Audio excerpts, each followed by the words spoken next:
நாமத்தினாலே உங்கள் சமூகத்தில் வருகிறேன். ஒவ்வொரு நாளும் இந்த வீடியோ மூலிமா உங்களை காண்பதில் மிகுந்த மகிழ்ச்சி, மிகுந்த சந்தோஷம். இந்த நாளில் ஒரு வேத வசனத்தை காண்பிக்கிறேன். மத்தேயு சுவிசேஷம் 5ஆம் அதிகாரம் 8ஆம் வசனம் சொல்லப்படுவது,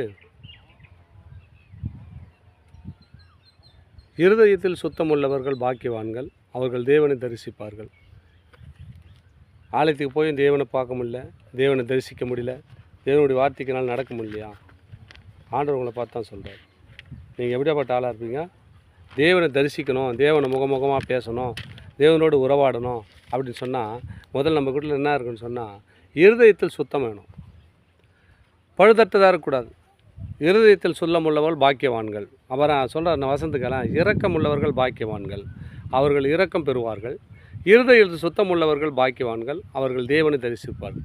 இருதயத்தில் வாசம் பண்ணுகிற தேவன் இயேசு தாங்க. நான் உன் ஆலயமாக இருக்கிறேன் அப்படின்னு சொன்னார். என்ன ஆலயம்? இருதயம் என்ற ஆலயத்தில் இயேசு வாசம் பண்ணுறார். அங்கே எப்படிங்க இருக்கணும்? பரிசுத்தமாக இருக்கணும். சுத்தமாக இருக்கணுமா இல்லையா? அங்கே அசுத்தம் கலைஞ்சிருக்கும். அப்போ எப்படிங்க தேவனை தரிசிப்பேன், ஆராதிப்பேன், தண்ணி பாஷை பேச முடியும், எங்கே போய் நிற்க முடியும்? முடியாதுங்க. இருதயத்தில் சுத்தமுள்ளவர்கள் பாக்கியவான்கள், அவர்கள் ஆறுதல் அடைவார்களாம். பாருங்களேன், இருதயத்தில் சுத்தம் உள்ளவர்கள் பாக்கியவான்கள், அவர்கள் தேவனை தரிசிப்பார்கள். எத்தனை வார்த்தைகள் பேசுகிறார் பாரு. நம்ம தேவனை தரிசிக்கணும்னா நம்ம இருதயத்தில் சுத்தம் வேணுங்க. சுத்தம் இருந்தால் எல்லாமே விடுதலை. இருதயத்தில் சுத்தம் வந்துச்சுன்னு வச்சுக்கா, நம்ம பேசுகிற பேச்சுக்கு ஒரு வல்லமை, நம்ம ஜெபிக்கும்போது ஒரு அற்புதம் நடக்கும், அதிசயம் நடக்கும். ஏன்னா இருதயத்தில் வாசம் பண்ணுகிறவர் இயேசு. நானே உன் தங்கும் ஆலயம் என்றார். உன் இருதயமாகிய ஆலயத்திலே நான் இருக்கிறேன்றார். எத்தனையோ வார்த்தை மேலே பேசுகிறார்.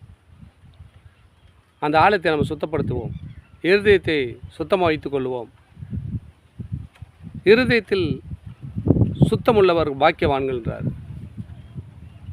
அவர்கள் தேவனுடைய தரிசிப்பார்கள் அப்படின்றார். நம்ம என்ன பண்ணுவோம்? சுத்தமுள்ளவர்களாக மாறுவோம், இயேசுவை பின்பற்றி அதில் நடப்போம். ஆமென். தொடர்ந்து இந்த வீடியோ பாருங்கள், சப்ஸ்கிரைப் பண்ணுங்கள், லைக் பண்ணுங்கள், ஷேர் பண்ணுங்கள்.